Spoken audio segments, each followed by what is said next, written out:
Fala pessoal, sejam muito bem-vindos ao Fé e Cultura, o nosso podcast. Eu sou André Rodrigues e o tema de hoje é a importância da interpretação da Bíblia. E hoje é eu e Marcos, né? Tudo bom, André? Mais uma vez aqui, né? Vai ser um prazer enorme conversar sobre esse tema de muita importância, né? Vamos falar sobre o estudo do texto que é a Bíblia, a interpretação da palavra de Deus, porque assim, hoje nós vivemos tempos em que se usa a Bíblia para justificar tudo, né? Sim. Todas as teorias. Esses dias eu vi um vídeo, na verdade não foi um vídeo, foi uma foto de um culto que estava acontecendo e tinha um casal, né, fazendo sexo dentro da igreja e a turma orando porque, segundo o relato, eles estavam com problemas de fertilidade. Então eles tinham que fazer Dentro sexo da igreja? dentro da igreja, no altar. E a igreja ia orar Tem uma espécie de ritual para para poder curar a infertilidade infertilidade, da irmã ou do irmão. ou de graça. Veja que absurdo, né? A gente chegou. Depois eu vi uma matéria dizendo que não era verdade, que na verdade eram duas irmãs, uma em cima da outra, que estava fazendo transferência de cura, né? Que também não deixa de ser um absurdo, né? Eu pensei que ia Não é nada continuar na justificável. mesma, né? Não é nada justificável. Então, assim, onde é que essas pessoas buscam evidência para justificar esses atos absurdos, né? Com certeza não é na Bíblia. Não. Mas para alguém chegar a esse tipo de independência, digamos assim, vamos fazer o que a gente quiser no culto, com certeza partiu de alguma interpretação errada de alguém lá atrás. Exatamente. Então por isso que é muito importante, né, Marcos? Estudar a Bíblia, interpretar corretamente o texto, analisar o que é que a palavra de Deus diz para não cometer esse absurdo. Você já Porque viu? talvez a gente tenha aquela impressão de que qualquer interpretação serve, né? Você tem uma interpretação subjetiva ali do texto e aquilo ali está valendo, né? Na verdade não é assim. Os Né? católicos têm uma queixa contra nós justa, porque Sim, eles sim, dizem o exatamente isso. protestantismo, né? O protestantismo pega a Bíblia, faz o que eles quiserem. Nesse sentido, eles têm a hierarquia, né? A tradição da igreja acima, em pé de igualdade da... A tradição vai validar o que do texto, qual é a interpretação correta do texto. Nesse caso, acho que a gente sofre mais em relação a heresias nesse sentido, né? A gente No tem meio que protestante. combater uma interpretação livre, né? Livre, exatamente. A reforma trouxe esse elemento de dar acesso para que as pessoas tenham a oportunidade de ler o texto. Você vê que o surgimento da imprensa, a tradução dos livros a partir do texto original para o latim, que era uma língua do latim para as diversas línguas. A Bíblia foi traduzida para todas as línguas do mundo. As pessoas têm acesso. Hoje você tem Bíblia do homem, Bíblia da mulher, Bíblia do pregador, Bíblia da criança, Bíblia do adolescente, pentecostal, Bíblia calvinista, Bíblia de todo tipo. Eu vi a Bíblia PET. Bíblia com notas para cachorro. Eita. Quer dizer, a coisa ficou, né, realmente uma questão totalmente degenerada. De modo que é muito importante a gente trazer princípios, né, da interpretação para que a gente possa falar sobre a Bíblia, a nossa regra de fé e prática.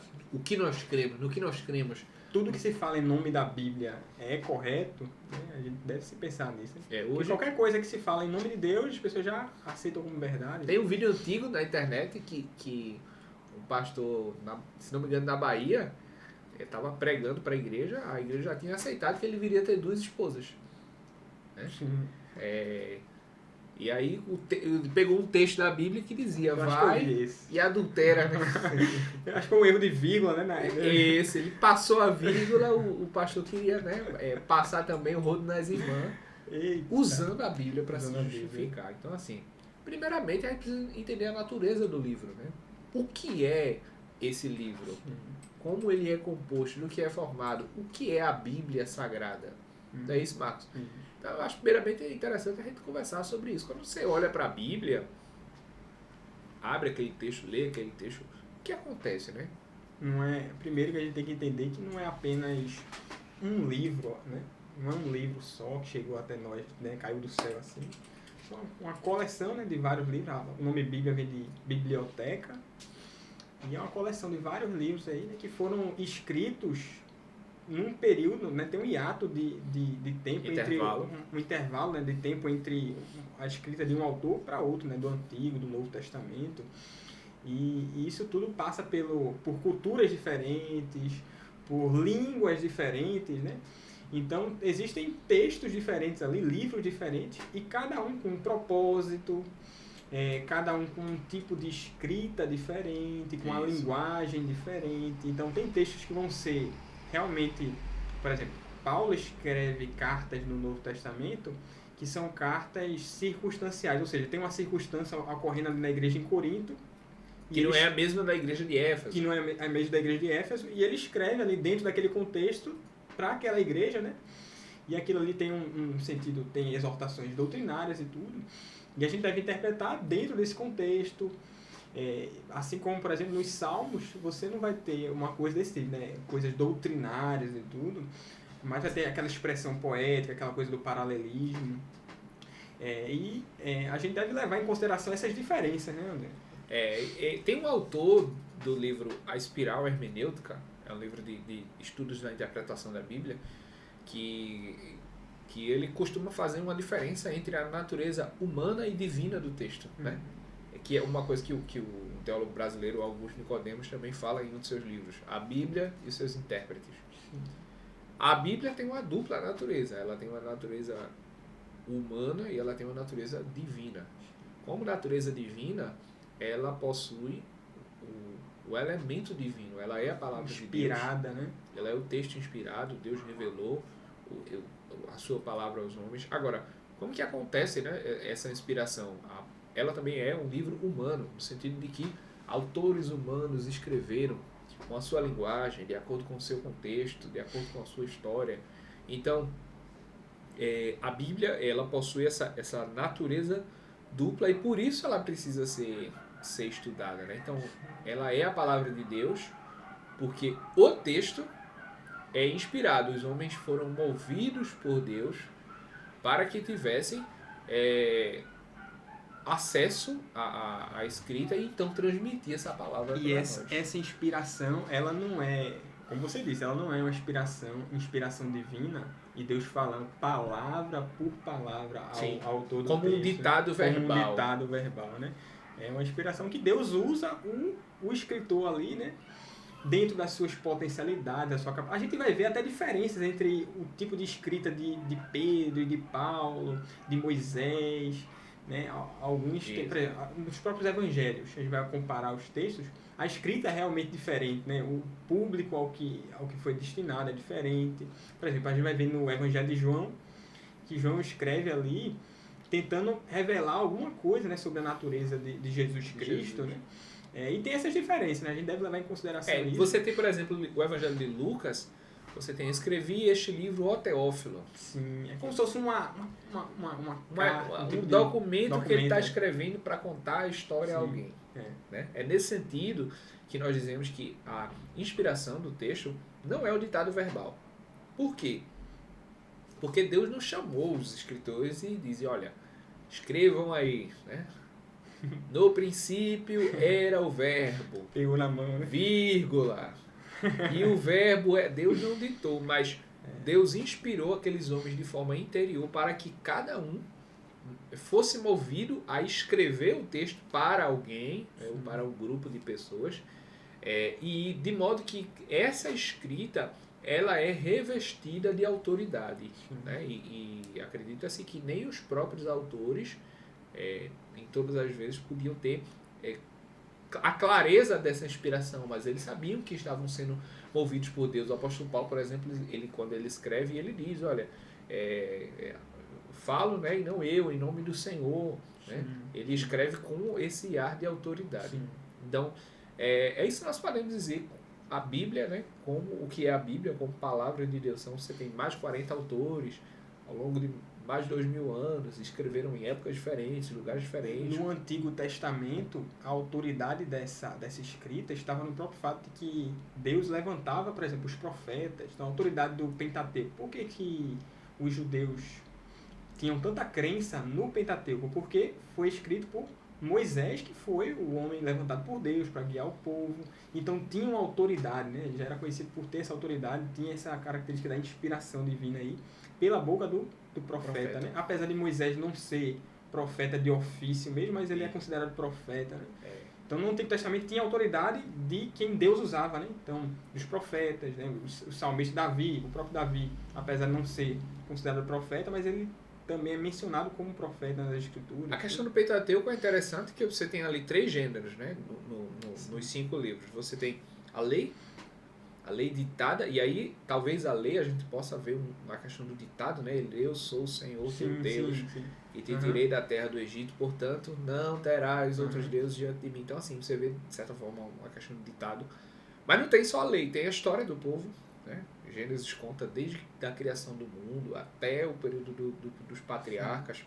Você tem história, e você tem ali a questão dos princípios, né, de Deus. Então, você tem a lei, os fatos, os acontecimentos, você tem a narrativa, a história do povo, e você tem palavras do próprio Deus. Sim. A lei é o texto que revela a questão moral de Deus. Você tem a escrita história, e dentro disso você tem a palavra do próprio Deus, que é quando Deus fala. Né? Visto, por exemplo, naquele texto de Caim e Abel, né?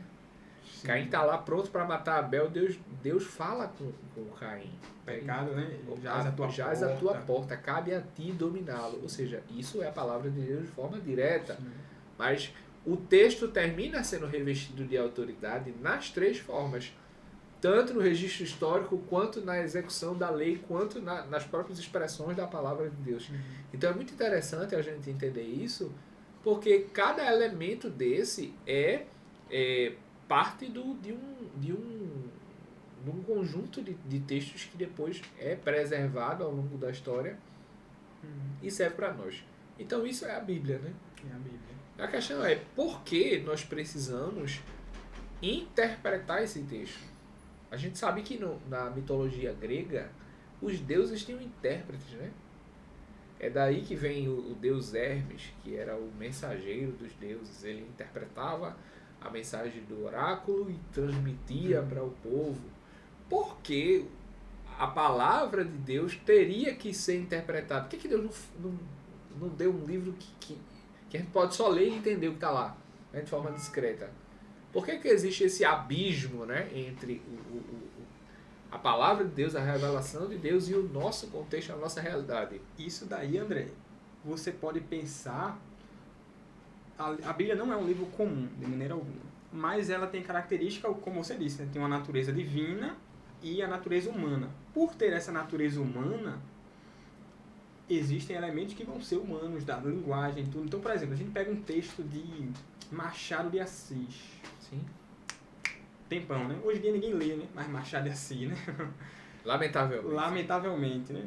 Mas se você vai ler um texto daquele, você não vai pensar aquele texto como se fosse um texto para agora, assim, né? Existe um contexto daquela época e tudo. Então, assim, a interpretação que você vai fazer daquela escrita ali não vai ser com os moldes do pensamento atual, né? Você deve voltar ao que o autor... Quando você pega ele descreve... Por exemplo, ele descreve o... Capitu, né? O Capitu, por exemplo, ele tem algumas passagens que ele descreve um escravo e se refere a ele como preto. Hoje em dia, se você se refere a alguém assim, realmente é ofensivo, é racista e tal. Mas dentro daquele contexto ali, ainda no meio onde existia escravatura e tal...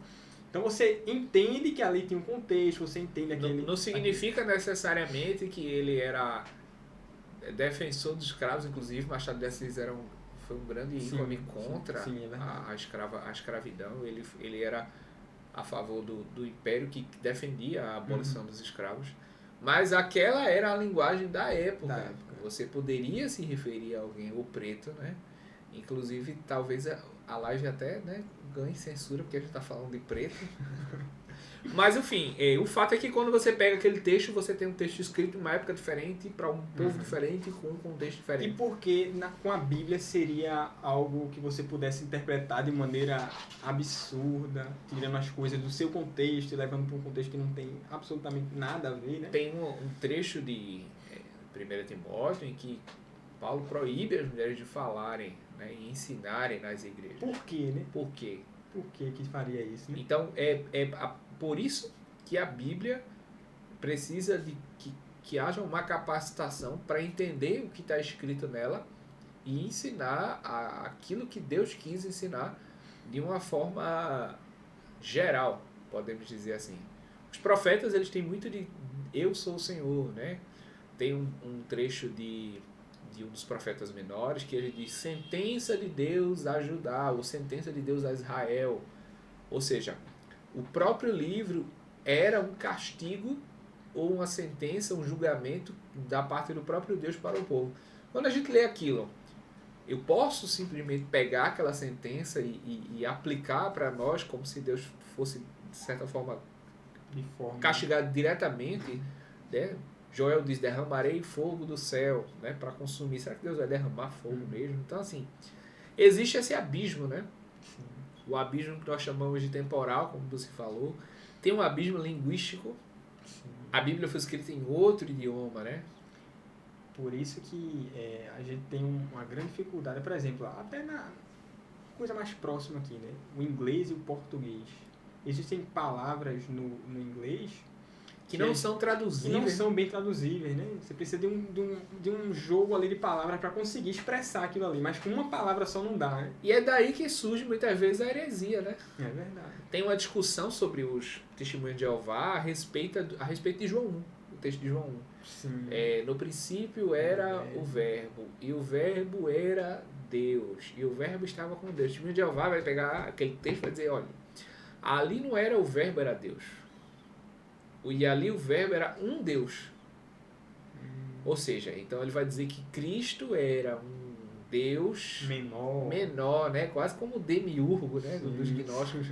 Um Deus menor, um ser humano que ganhou poderes de divindade. A teologia do Testemunho de Jeová vai dizer isso, que Cristo era um ser humano que ganhou poderes de divindade. E passou-se então a ser um ser humano poderoso. Então quer dizer que por causa da língua, de uma confusão na língua... Da tradução do texto, né? Da tradução do texto. Na verdade, o problema ali são pressupostos, né? Os testemunhos de Jeová têm pressupostos contra a Trindade. Eles não acreditam que é possível ser três, existir em três.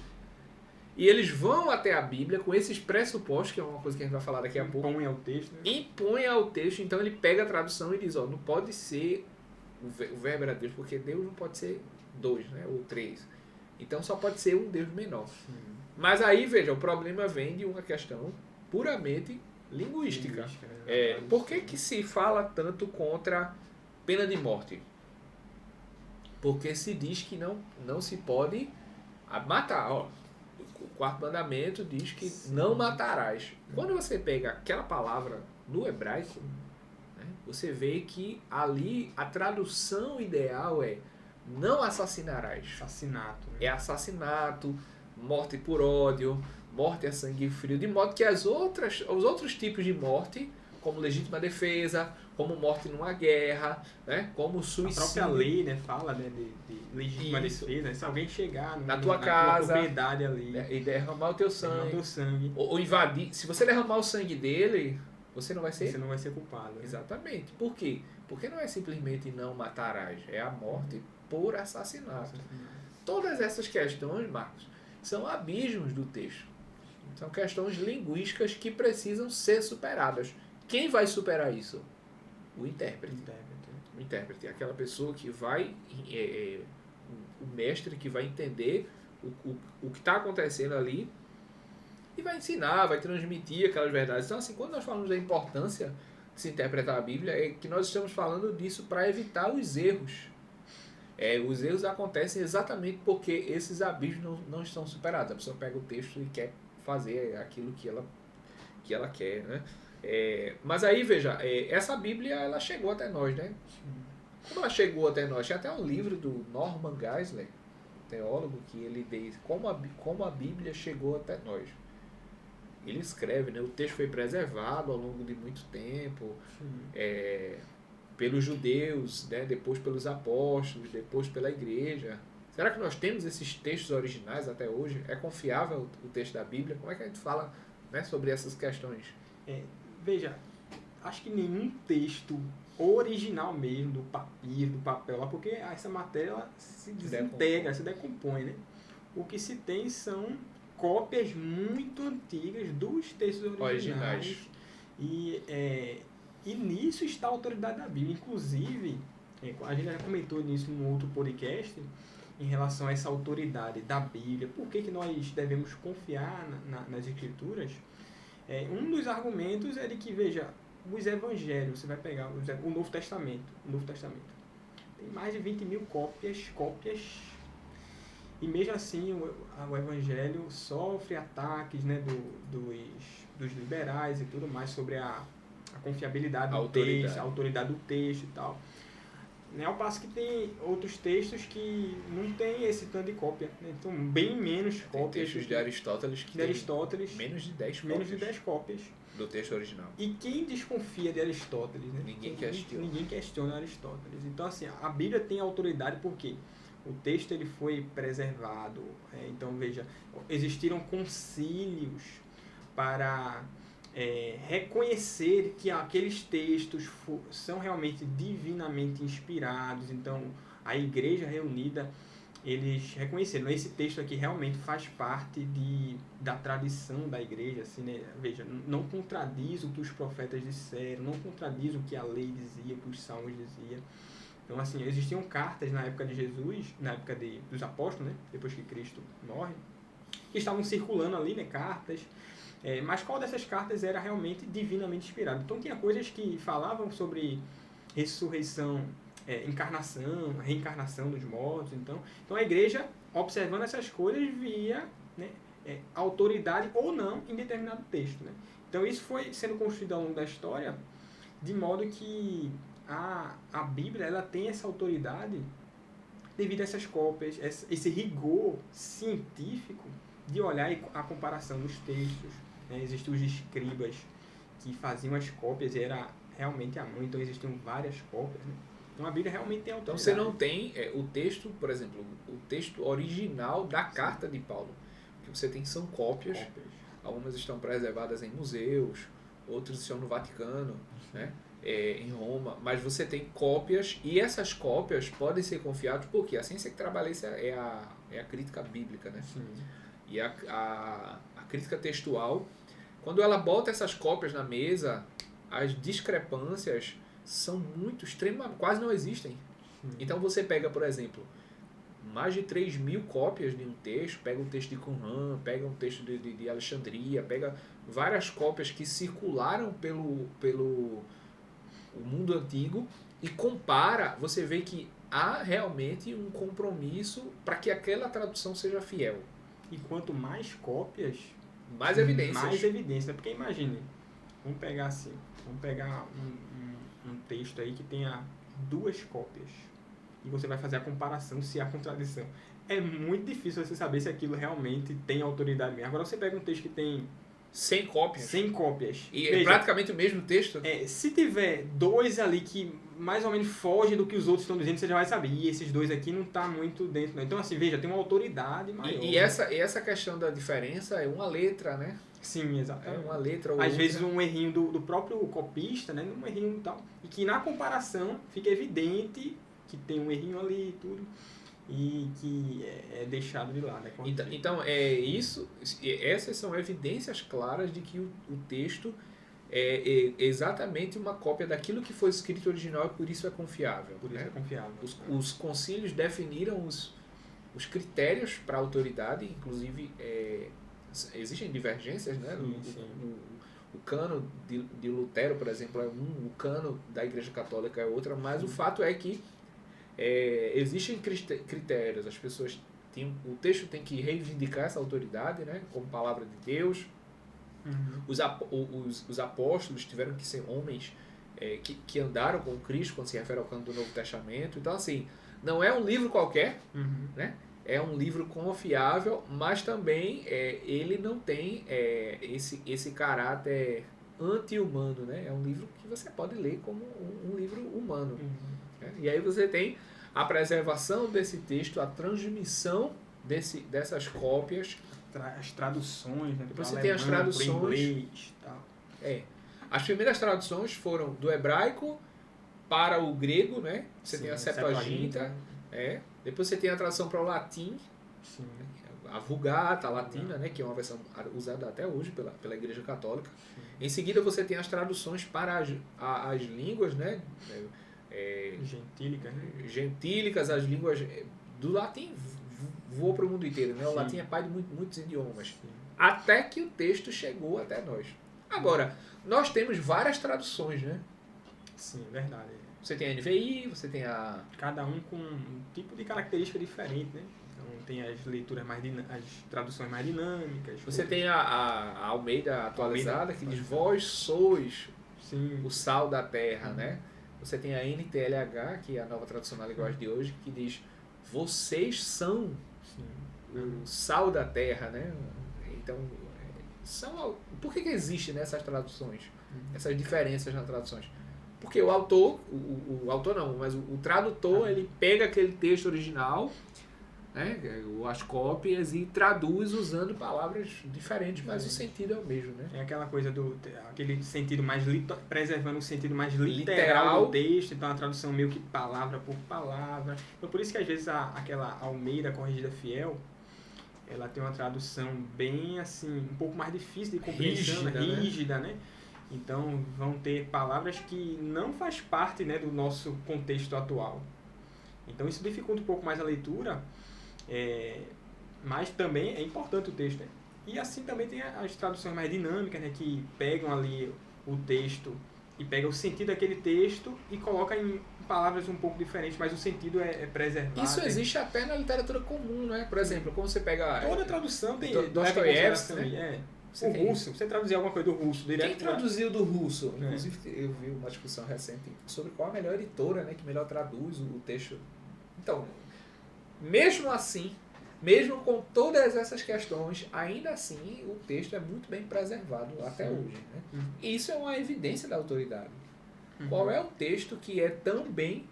É o livro mais vendido de toda a história. Qual é o texto que é tão bem preservado e ainda assim se mantém de forma autoritária, né? O senso comum hoje sabe o que a Bíblia proíbe e o que a Bíblia não proíbe, né?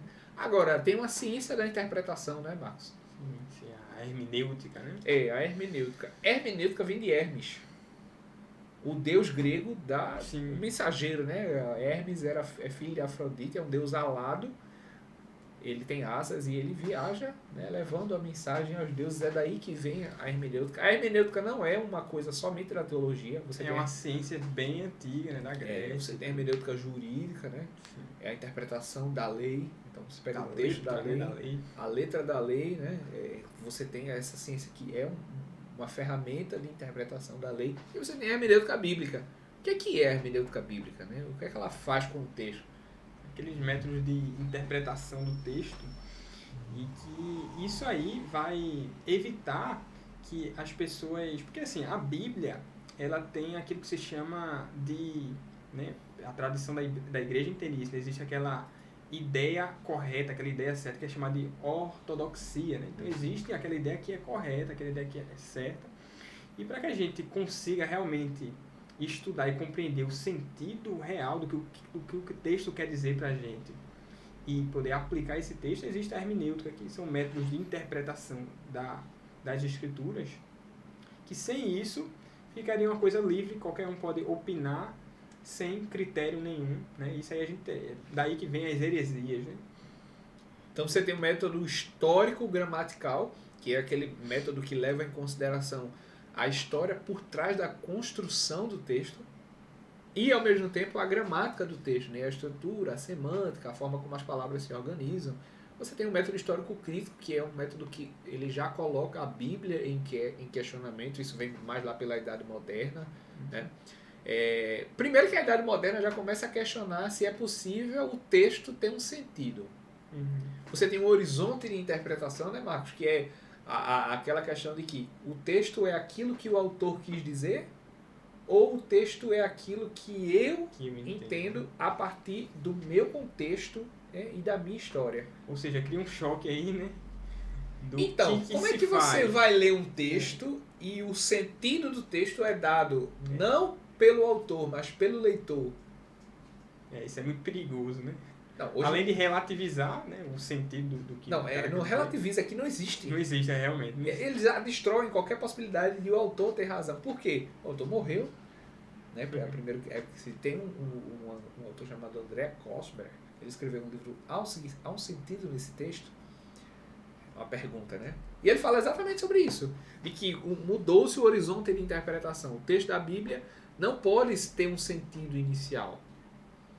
Mas o sentido que eu dou é o meu sentido de acordo com o meu contexto, com a minha realidade, com a minha projeção psicológica. Então eu vou projetar no texto a minha percepção de acordo com a minha história. Então, por exemplo, você, de acordo com a sua história, pode ler o mesmo texto e dar um significado diferente.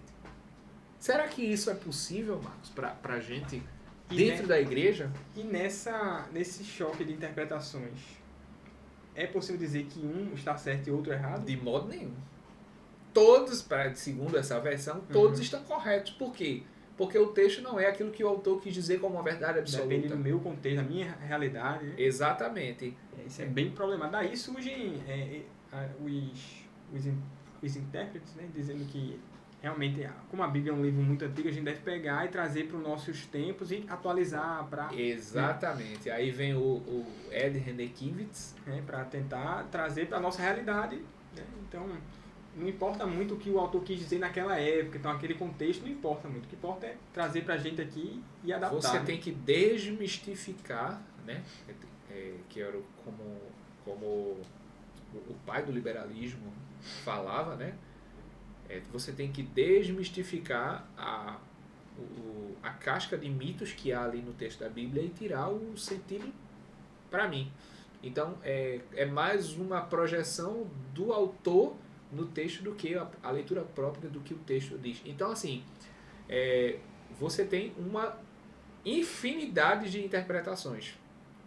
Você tem a hermenêutica negra, Sim. Que é aquela que vai pegar o texto da Bíblia e vai dizer que o texto da Bíblia é aplicado ao contexto dos negros. Eu já cheguei a ver um músico cristão, numa entrevista, ele chegou a dizer o seguinte, André, que a gente tem 2000 anos de teologia branca, patriarcal, do homem branco, dominador, e que está na hora de mudar isso aí. Tem que ter uma teologia negra, uma teologia da mulher, do matriarcado, do feminismo e tal.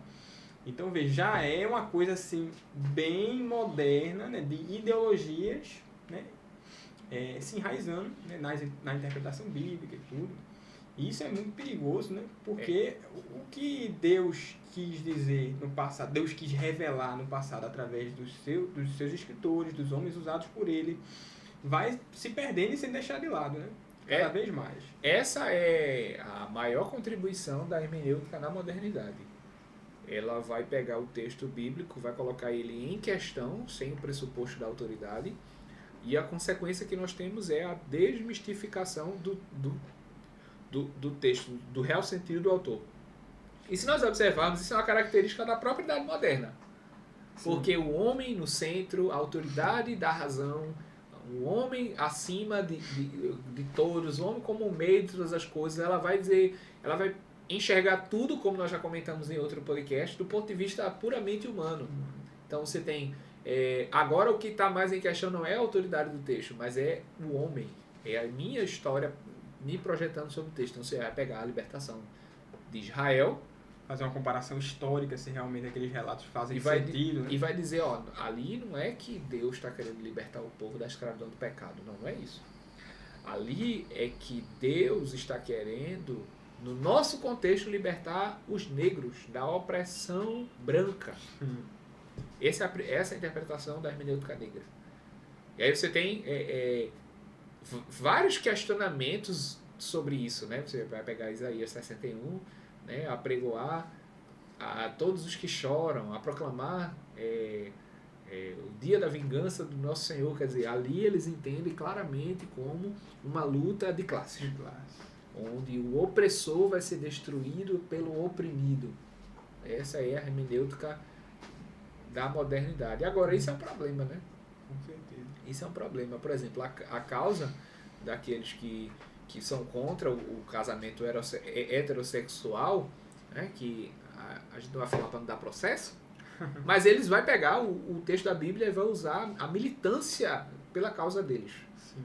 Então, você tem uma hermenêutica puramente, como é que eu posso dizer, dividida, né, entre classes, e aí cada um vai dar a sua interpretação, e a gente tem conforme a sua ideologia, visão de mundo, né, suas ideias já pré-concebidas, e impor ali ao texto.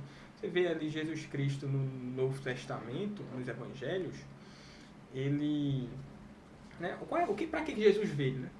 Para salvar o homem, né? João Batista, ele vê Jesus vindo até ele, né? Diz assim: eis o Cordeiro de Deus que tira o pecado do mundo. Não é o Cordeiro de Deus que tira o pobre de uma situação de pobreza e leva, né, para uma situação de riqueza ou coisa desse tipo. Então veja, essas interpretações modernas e ideológicas, elas vão descredibilizar, dispensar toda aquela parte espiritual que é o sentido. Então veja, você falou do Antigo Testamento, do povo de Israel. A libertação do povo, que foi uma libertação histórica realmente, mas Deus estava libertando o povo da escravidão, dos deuses egípcios e tudo mais. Assim como no Novo Testamento, Jesus ele vem para salvar a alma do homem, né? Para salvar a alma do homem. Então esse e aí o método de demitização proposto pelo teólogo liberal Rudolf Bultmann, ele vai fazer exatamente isso. Ele vai pegar o texto e vai dizer assim: temos que tirar a casca de mitos. Por que que o texto diz que ele veio para salvar a alma do pecador? Porque o texto foi escrito em um contexto de uma linguagem judaico-religiosa. E aí, por isso que ele tem essa mensagem. Agora, quando nós interpretamos o texto, Bultmann vai dizer que nós precisamos retirar essa casca de mitos, essa casca mitológica da questão judaica, e aí nós vamos extrair o verdadeiro sentido do texto. Então você tira essa questão de uma salvação espiritual, né, porque aquilo ali é o que o judeu estava imprimindo no texto, era a perspectiva deles, então serviu para eles. Mas o que se quer dizer aquilo ali é que nós vamos dar uma interpretação própria ao texto. E aí você usa esse método. Quando você tira essa questão da autoridade espiritual, é qualquer coisa. Né? A libertação é qualquer coisa, é o que eu quiser. Né? É o meu contexto de acordo com a minha época. E qual a consequência disso? A consequência disso é que você tem uma bagunça, né, eclesiástica a igreja não tem uma identidade. Sim. Cada um vem e leva, imprime a sua versão da Bíblia. E em tempos em que a internet é maior autoridade para os crentes do que a própria igreja local, isso é muito perigoso. Então você vai ter acesso lá a todo tipo de ideia sobre o que a Bíblia diz. Então você vai encontrar lá o cara dizendo absurdos na internet e você vai confiar nele. Você vai ter aquilo ali como autoridade e tudo, sem discernir que o texto está sendo, né, modificado, tirado do seu contexto e tudo mais. Então isso aí é realmente um perigo para a igreja cristã, né? Assim, a gente já falava da teologia coach, né, da ideologia coach, da influência na teologia. Você tem a influência do fenômeno coach pegando o texto da Bíblia e dando um sentido próprio, né? Um sentido a partir daquela questão do emocionalismo, né? E aí você tem isso dentro desenvolvimento pessoal, né? Desenvolvimento pessoal, a questão puramente humana. O que é isso? Isso é fruto dessa destruição da hermenêutica. Né? Agora, eu queria que a gente refletisse um pouco assim sobre as consequências disso para a igreja, né? Como uma igreja sem um princípio de interpretação, sem bons intérpretes. O próprio ser humano, quando lê o texto da Bíblia, hoje, quando você quer saber o que uma palavra quer dizer, você vai na internet e digita lá. Né? Você não tem um método. Né? Os métodos, por exemplo, você estudar a gramática do texto, estudar a história do texto, né? Estudar aquilo que o texto diz. Você não tem nada disso. Quando você lê o texto puro, você não sabe exatamente como aplicar isso na sua vida. Quais são as consequências de uma interpretação ruim, de uma interpretação não feita ou de uma não interpretação? Primeiro você vai entender as coisas que estão escritas ali de modo errado, sem ser aquilo que o autor quis dizer, e aí vão ter erros doutrinários, então assim, vão ter igrejas que vão defender coisas que não são defendidas pelo que o autor escreveu realmente, o autor original. Vão surgir as heresias. Então, para quem tem uma vida de fazer um devocional, por isso que é importante você pegar traduções diferentes para entender realmente. Veja, algumas traduções vão ter uma palavra mais moderna, outras vão ter uma palavra mais arcaica, assim, e é importante que você faça essa comparação para entender realmente o que aquele texto quer dizer, para que você não tire conclusões precipitadas. Você tem uma questão muito prática, hoje aqui no Brasil principalmente, em questão de usos e costumes, por exemplo. Sim.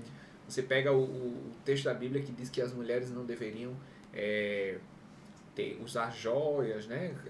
Exagerado, por questões de luxúria e tudo mais. E aí o que é que você tem?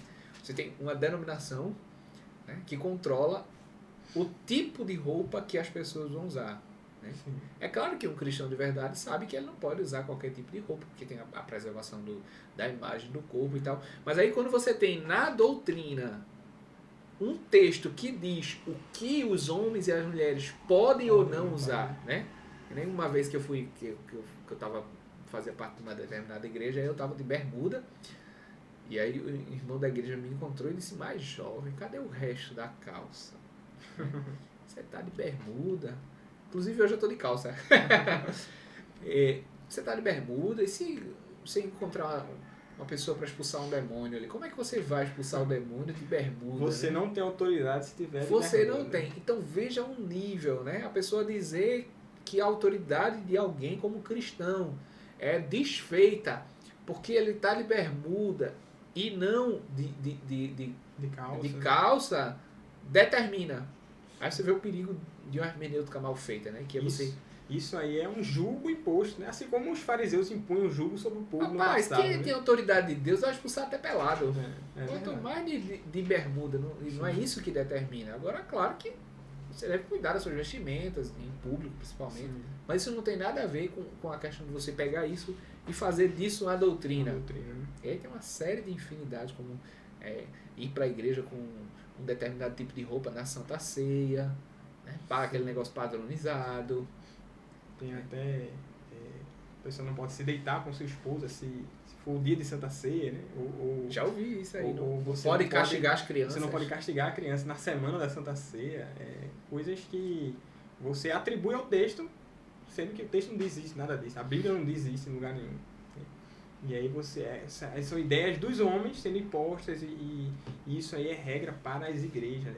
Isso é um perigo muito grande. Então, assim, isso é uma coisa que a gente parece inofensivo, mas você vai pressionando o povo, subjugando o povo de uma maneira que as verdades essenciais da fé são deixadas, se perdem. Então as pessoas, por isso que as pessoas às vezes ficam um pouco, não sei se a palavra é neurótica, vai ficando um pouco neurótica com essas questões que são muito da margem, secundárias, deveriam ficar à margem. E as pessoas ficam apegadas a isso. E as pessoas têm a sensação de que santidade é você andar com a saiona longa até lá embaixo, com a calça, com o paletó aqui fechado até aqui e tal. E isso é a ideia de santidade. Santidade é você se portar com uma roupa toda fechada, escondendo toda a parte do corpo. Né?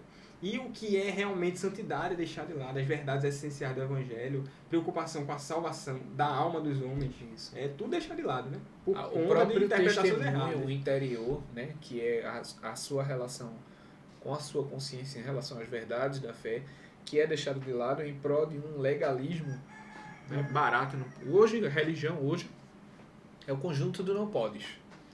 Você é crente, então você não pode fazer isso, não pode fazer isso, não pode fazer isso, não pode fazer isso. Quando que, na verdade, não é isso que vai determinar se você é cristão ou não. Uhum. O que vai determinar se você é cristão é que você tem fé em Cristo e que essa fé te salva e que, por isso, você vai se abster de fazer algumas coisas, mas não é deixando de fazer que você torna-se cristão. Sim. Mas é tornando-se cristão que você vai, segundo a Bíblia, julgar o que você pode ou não fazer. O crer em Cristo não é apenas uma renúncia, né, de coisas que a gente deve deixar de lado e tudo, mas antes é uma afirmação, né? Eu quero o Senhor, né? Eu creio no Senhor. É uma afirmação de alguém que ama a Deus e que por conta disso a sua conduta ela vai ser, é como se fosse uma consequência. Aquele que ama a Deus, a consequência disso vai ser ele se desviar do mal, da aparência do mal, né? Então, não é uma coisa moralista, né? Não é algo moralista. Legalista, exatamente. E aí nós temos claramente uma igreja mal, com um mau testemunho. Sim. Eu vejo isso muito na relação entre a igreja e a cultura. Né? Por exemplo, o que é influenciar a cultura hoje? Para uns, é dizer assim, você tem que colocar paletó e gravata e pregar a todo mundo e isso é a missão. A missão é essa, é unicamente o ministério eclesiástico pregando. Em vez de você dizer para a pessoa que, olha, você vai ser um bom cristão em qualquer ambiente, no seu trabalho, um bom cineasta, um bom escritor, um bom literato, um bom juiz, um bom advogado, né? Em vez de influenciar a cultura no seu contexto, na sua área de atuação, não, você vai ter que influenciar a cultura somente como missionário local. Existe o primeiro esse choque. E tem um outro grupo que diz que para influenciar a cultura você tem que todos os dias fazer postagens contra o STF. E se você não fizer, você não está lutando contra a política que está destruindo o país. Aí está lá o cara, horas e horas, lendo coisas sobre a política no país, estudando o contexto político. O cara sabe todos os argumentos pró-político tal, né? E não cuida da família, não cuida da esposa, os filhos precisando de atenção. Muito mal ele traz renda para sua casa, muito mal ele trabalha e produz coisas para sua família, porque ele acha que vai mudar o cenário do país com aquela militância ativa. Eu falo muito contra isso, e eu sou muito criticado às vezes contra isso, porque eu já fui alguém totalmente militante, ligado, e eu achava que realmente, se eu não tivesse fazendo aquilo ali, transformando, falando contra o STF, metendo pau na esquerda ou na direita, eu não estava fazendo a missão, né, na cultura. Quando que, na verdade, a primeira missão é a sua casa. Sim, é verdade. Se você não produz estrutura para poder cuidar da sua família, como que você vai mudar o cenário? É o que Jordan Peterson diz, né? Você não pode arrumar o mundo se você não arrumar o seu quarto.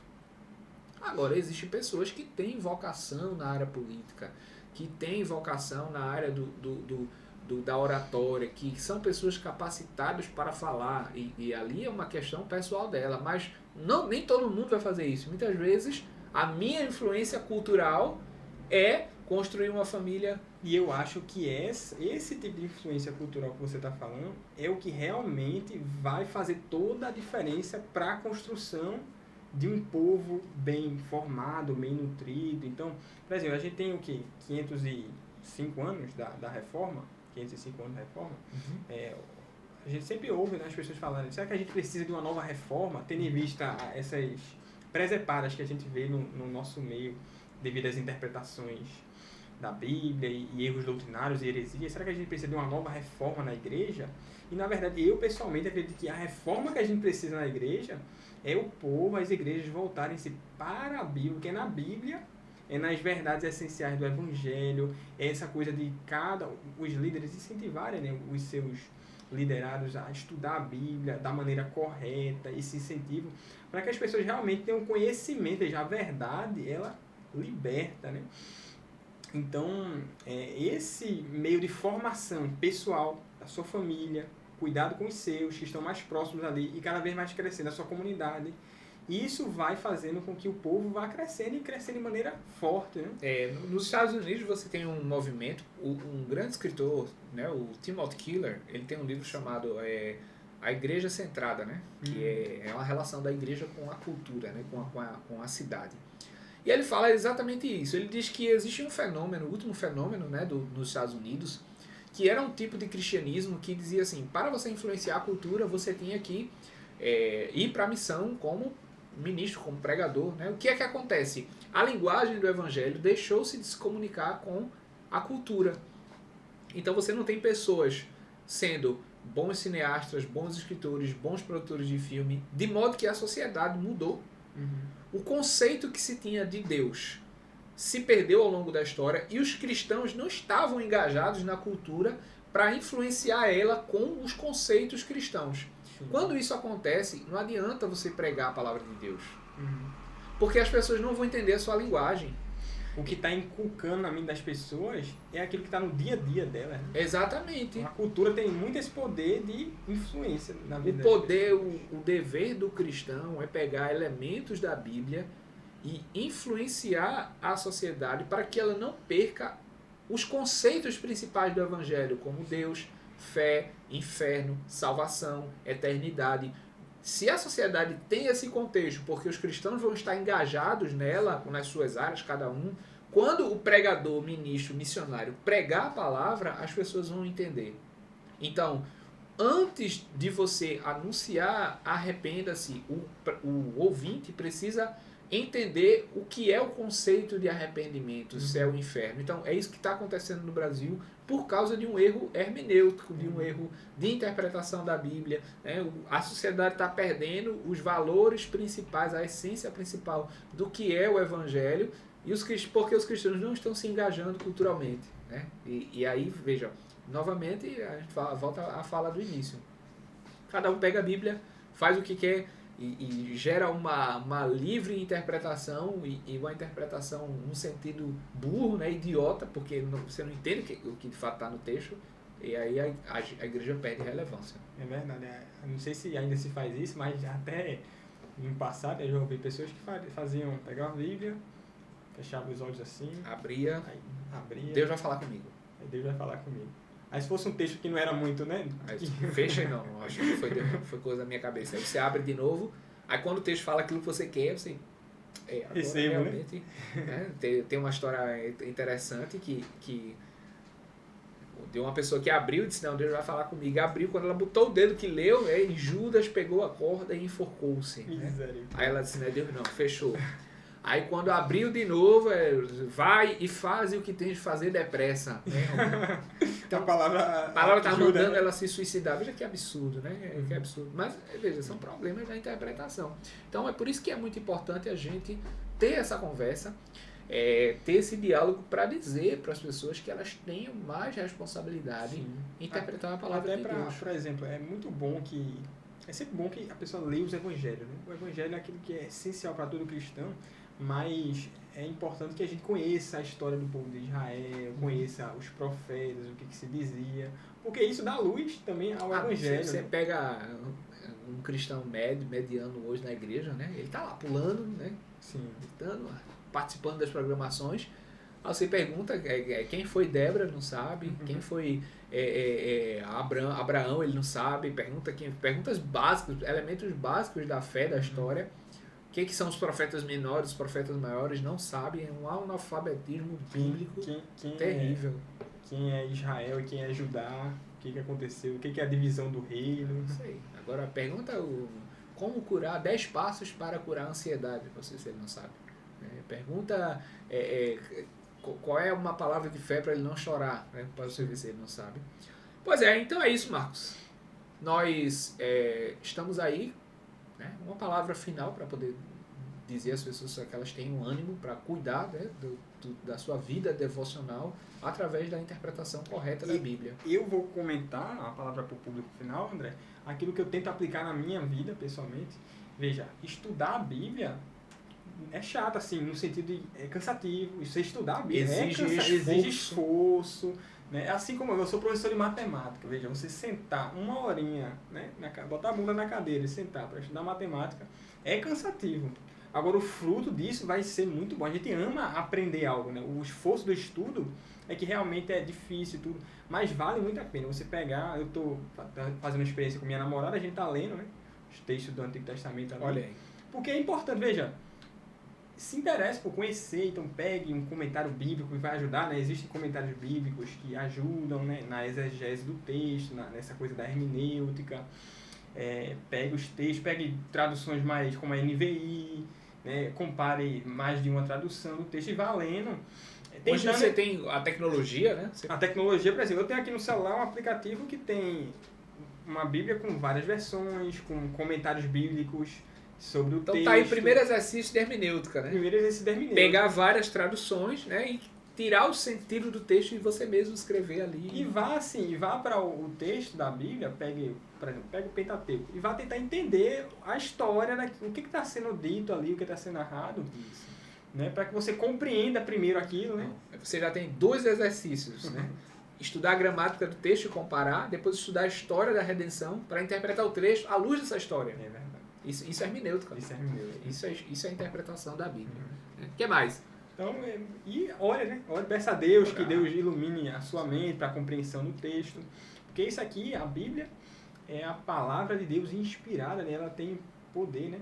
Poder para salvar, para transformar. Mas para isso é necessário que a gente conheça. Como é que Deus vai se revelar a nós se a gente não conhece aquilo que é a revelação, né, das Escrituras? Que é a palavra dele. Que é a palavra dele. Muita gente me pergunta isso. André, como ouvir a voz de Deus? Cara, abre a Bíblia.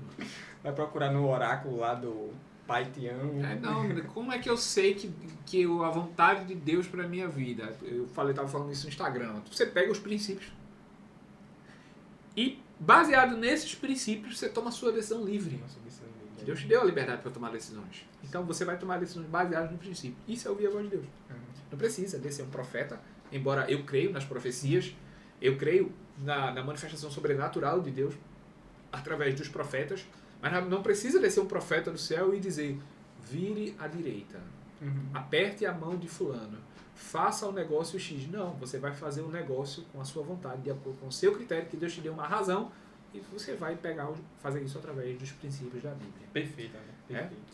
Então, muito obrigado, pessoal. Esse foi mais um Fé e Cultura aqui no YouTube. Valeu e até a próxima.